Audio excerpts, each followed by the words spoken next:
je pense que le plus dur, c'était Van Dijk. Peut-être, mais lui, il lui aurait marché dessus. Top 50 des joueurs de l'OM à travers les âges. Et à la 50e place, Eric Cantona. Dis-moi ce que tu penses de ce classement en commentaire. Il n'a joué qu'un an à Marseille, mais c'était suffisant pour retourner le Vélodrome.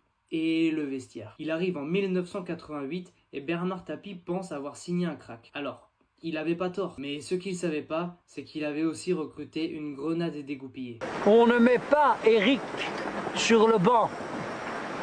Ah, je dis, qu'est-ce que tu veux, Eric? Alors, tu te mets à côté du banc. Il a parfois été victime de prêts disciplinaires. Cantona, c'est de la classe, de la vision, de la frappe, mais c'est aussi des suspensions, des embrouilles et un ego surdimensionné. Il claque des buts, il régale et il provoque. Puis il explose et il s'en va. La suite, tu la connais. Leeds, Manchester United, le Kung Fu High Kick, le mythe King Cantona. Mais l'OM c'était juste un passage. Au cumulé, c'est 30 matchs et 8 buts en D1. Il est champion avec l'OM en 89 et 90, trop court pour convaincre et trop intense pour être oublié. Et c'est pour ça que l'enfant du pays ouvre ce top 50. Pas pour sa longévité, pour son impact. Dis-moi dans les commentaires qui est ton top 50 et qui tu vois pour le top 49. Et si t'aimes ce genre de format et tu veux voir la suite, je t'invite à t'abonner. Merci, on se capte.